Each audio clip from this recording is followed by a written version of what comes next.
The gentlewoman from District of Columbia reserves.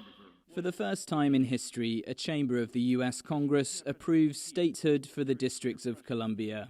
The area's non-voting Congresswoman, Eleanor Holmes Norton, called it a monumental step forward.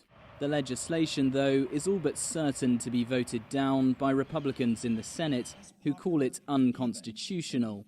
Washington is a city with all the characteristics of a city, not a state. Washington doesn't have the size or diversity of interest of even the smallest of the 50 states. The District of Columbia was conceived by the Founding Fathers, a federal territory with a capital city that couldn't be influenced by different states.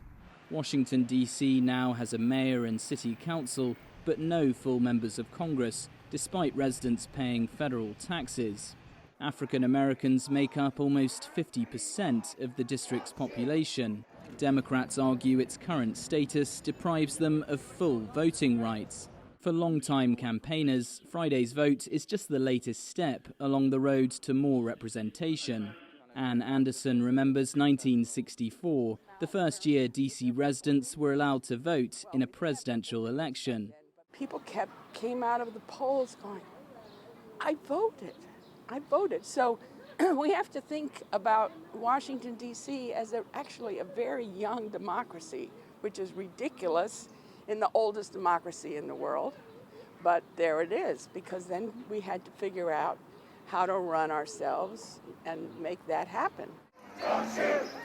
Don't shoot! During recent Black Lives Matter protests, the city's mayor Muriel Bowser demanded the withdrawal of National Guard troops in a letter to President Trump.